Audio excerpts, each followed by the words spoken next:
upang tayo'y magsama-sama at higit maging matatag. Ngayon ay panahon upang tayo'y magsama-sama at huwag magpapasindak. Alam ko ang nasa kalooban at isipan ninyo. Mahirap talaga maunawaan bakit isinuko o inihandog ng sarili niyang gobyerno sa naglalaway na banyaga ang dati niyang Pangulo.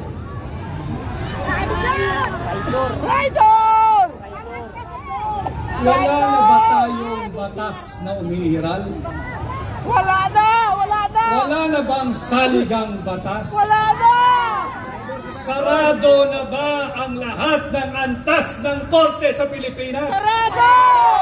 Bakit kinakailangan nating ialay si Pangulong Duterte sa korte ng mga naglalaway na banyaga?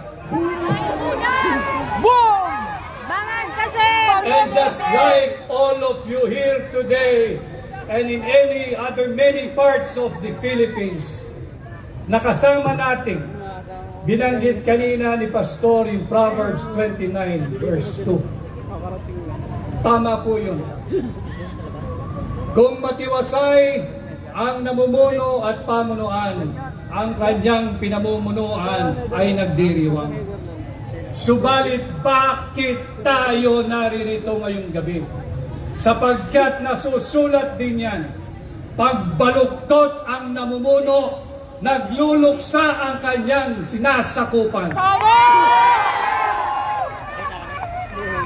And tonight, I am here not as a candidate. Let's forget about it now. I am here like you bilang Pilipino. Ako'y bilang abogado at katulad ninyong lahat, ako'y naririto bilang isang maisog na Pilipino.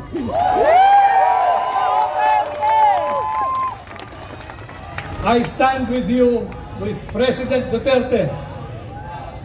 Maisog! Maisog! Maisog! Maisog! Maisog! Maisog! Maisog! Kasama ninyo ako sa ating ginagawang panalangin.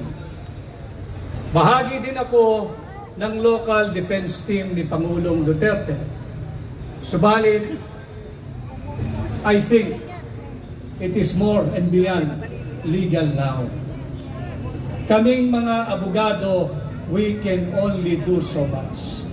And I tell you, Filipino people, itong labang to, hindi abogado ang magpapanalo rito.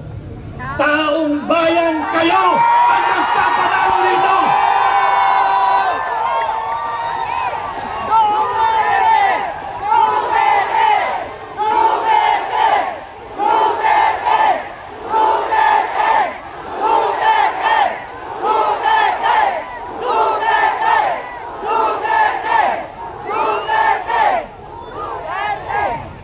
Ipagpatuloy ho natin ang ating ginagawa kung ilang araw, linggo o buwan ang darating.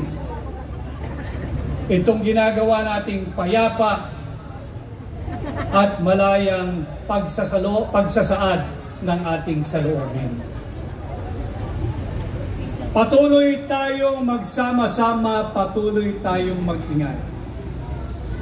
At sama-sama natin ipakilala sa buong mundo na sa bahaging ito ng mundo, merong isang Pilipino na kailanman hindi isusuko ang kanyang soberanya, kasarinlan, kalayaan, at kahit nag-iisang Pilipino ay pakilala natin siya sa buong mundo at ang kanyang pangalan ay Rodrigo Roa Duterte!